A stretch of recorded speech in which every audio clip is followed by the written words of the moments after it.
How did the British conquest transform French North America?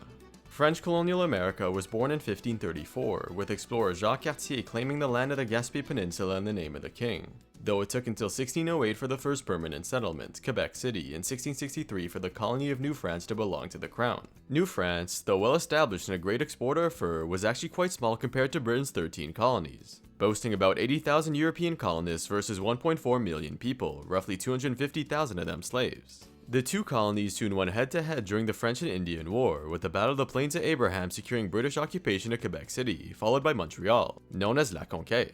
Britain immediately imposed its way of governance and living on French settlers, known as Canadiens, of the newly established province of Quebec.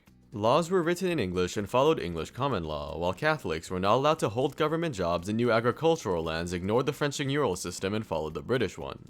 This period also saw the continuation of the deportation of Acadians from the maritime region, French speakers who were seen as a threat to British rule. The British objective was clear: assimilate the Canadiens, converting them to Protestant English speakers. However, as unrest increased in Quebec and the 13 colonies, the British worried the two could unite, and thus worked to appease the Canadiens.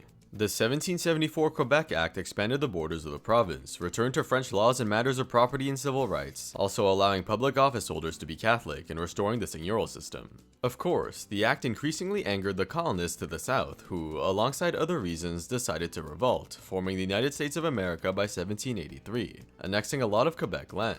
This caused an influx of roughly 50,000 loyalists into Quebec, increasing the English Protestant population and leading to the Constitutional Act of 1791. This divided the province of Quebec into Upper Canada, English and Protestant, and Lower Canada, French and Catholic. In case you're wondering, Upper Canada is lower on a map because the colonies are named based on their position on the St. Lawrence River, upstream or downstream. The act also created parliaments for each colony, and transferred income from land grants in both of them to the Church of England. Despite improving the situation, both French Canadians and English Canadians remained unhappy, as the former felt like they were being overshadowed by the Loyalists, while the latter thought that the French had too much power. By the early 19th century, the Legislative Assembly of Lower Canada was in conflict with the British Crown, which consistently shut down the complaints of French nationalists who advocated for increased autonomy and democratization. This resulted in the 1837 Rebellion of the Patriotes, led by Louis-Joseph Papineau, which was swiftly crushed by the British, the subsequent Durham Report concluding that the assimilation of the French Canadians was once again necessary. The 1840 Act of Union was soon passed, aiming to ensure a French minority in the new province of Canada, but only brought more resentment. This remained after Canadian Confederation in 1867, and the gradual process of autonomy over the following century.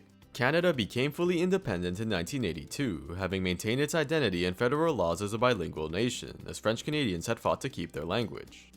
Overall, the legacy of the British conquest over New France is a complex one. Though originally aiming to assimilate the French-speaking Catholic population, concessions had to be made over time, creating a culture that was both bilingual and multi-religious. Eastern Canada continues to bolster a significant French-speaking population, the most prominent being the Québécois from the province of Quebec, which has also distanced itself from the crown and maintained French civil laws. If you want to learn more about the story of Quebec and the idea of independence, click the link right here.